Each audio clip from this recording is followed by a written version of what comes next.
All right, guys, it's been a while, but I'm back at it and I'm working on my 1988 Porsche 928.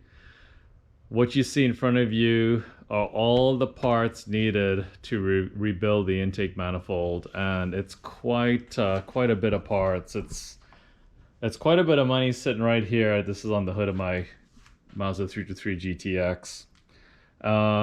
And you can see that there's a lot of bits and pieces that go into rebuilding the intake manifold in an S4. I've gone a little bit further, and something that I recommend to all owners. If you're going to do that, do the intake manifold rebuild. It's probably worthwhile to spend the extra 20 or 25% more and buy everything you need, and it's done once properly and you have peace of mind. It's a lot of money. It's a bit of a time investment, and I'll be honest, now post COVID-19, getting some of these parts, especially the ones out of Germany from Porsche, means you have to wait sometimes 3 or 4 weeks. I had to wait nearly a month to get these intake manifold gaskets. These are genuine Porsche parts. Victor Rains used to make these gaskets a year and a half ago or 2 years. They were all very abundant, a lot of supply here in the U.S. No longer available in the U.S. Victor Rains are no longer making any intake manifold gaskets for the S4, so you have to go to the OEM, which is okay because it's great quality. However, you gotta wait a month. And some of these rubber hoses for the PCV, and then some of the other hoses for the ISV, etc. They are gonna come from Germany, and some of them are seriously in back order and very limited, if no stock in the US. Hopefully that improves with supply chain going to next year. But if you're gonna tackle this job right now in 2021 Q3 or Q4, be prepared to be waiting for a while and have your car laid up for at least a month or more. Anyway, walking you through, these are the rare fuel hoses that connect the left and right FPR from two different manufacturers. This is the original hose that I was experimenting with, the small U hose as they call it. These are the two replacement, some options there. I got two just to try the fit on both. So I'm doing all my fuel hoses at the same time because that's the time to do it. Intake manifold gaskets, like I just mentioned, all the rubber PCV hoses, breather hoses, those two Bosch sensors for the knock. I've already installed a brand new crank position sensor in the car. I'll take you over there in a minute. Here's a brand new ISV that I bought. Nothing's wrong with the one in the car, but I was like, I'm gonna change it while it's all apart. And then I have the new plastic T's and everything else that connect the hoses. Here's the vacuum actuator from Porsche that I bought brand new for this project as well. Again, I just decided to do it with it all apart.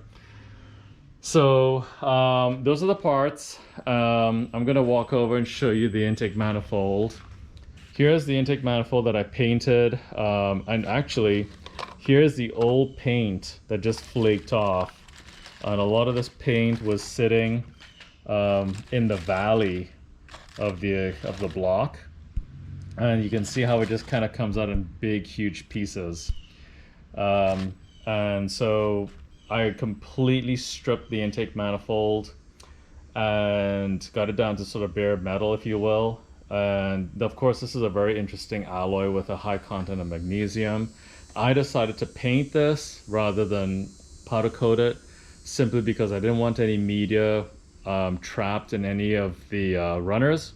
So I went a little bit safer. I painted it here at home using high temperature VHT silver, and it came out great. It looks really good, and you can see I've already put on all the brand new fasteners for the side covers. So that's all gonna go on here in the next couple of hours. Here is the bottom part of the intake manifold where the throttle body bolts to.